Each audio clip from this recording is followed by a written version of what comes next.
Hola, vamos a seguir revisando estrategias, pero esta vez ya no de Gianni Rodari, ya terminamos. Pero sí para seguir trabajando en la escritura de textos, ahora acompañados por Don Baby, que se acomoda y todos lo envidiamos porque queremos ser él.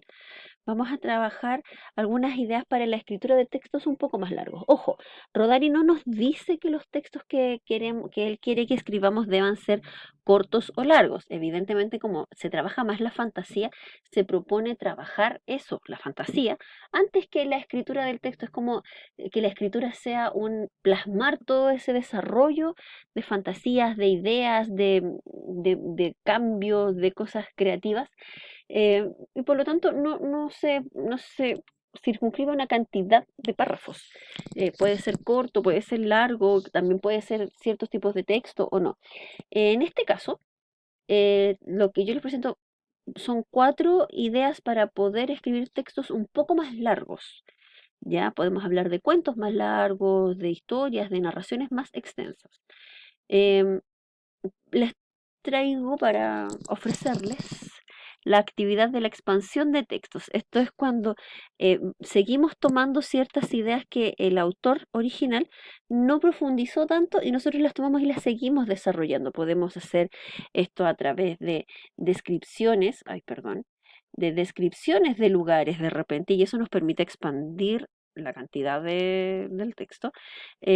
Descripciones de lugares, de personajes, em, podemos seguir profundizando en alguna idea de la historia que no quedó tan clara. Podemos extender los diálogos, por ejemplo. Podemos seguir profundizando en ideas para, insisto, alargar el texto.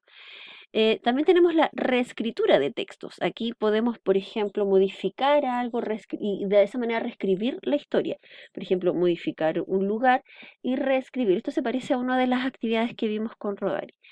Em, Cambiar el lugar, por ejemplo, cambiar el castillo, ya no es un castillo, ahora es un centro comercial.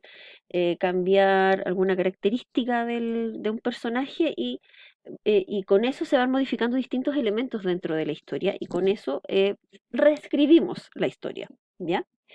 Em, en la escritura, ay, perdón, en la escritura de textos subsidiarios independientes del original, esto es lo que comúnmente llamamos spin-off en las películas.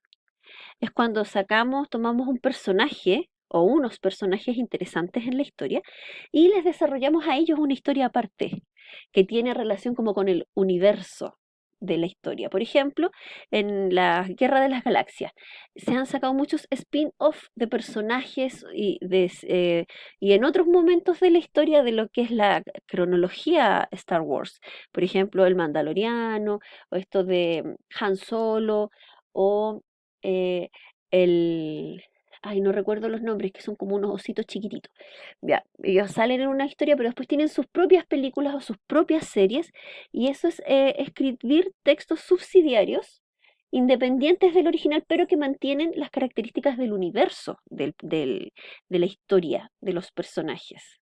¿Ya? Y por último, ya mucho más eh, evidente es la escritura de nuevos textos a través de un plan de redacción, por ejemplo. ¿Ya? Entonces, tenemos distintas estrategias para poder seguir escribiendo, escribir más en base a elementos, como en este caso, conocidos. Ya solamente tenemos que crear la historia, pero ciertos elementos que sabemos que debemos incorporar. ¿Ya? Y eso es lo interesante, de cómo mantener el hilo de esa historia, de esos elementos, cómo mantenerlos en nuestra historia. Eh, Puede ser en parejas, puede ser individual, puede ser en grupos.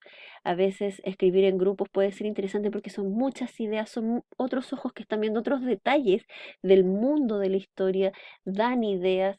Podemos empezar en grupos, después hacer otras actividades en pareja y después hacer otras actividades individuales. Siempre hay alternativas para trabajar esto, ¿ya? Eso, chiquillos. Nos vemos en el siguiente video. Creo que sería el último.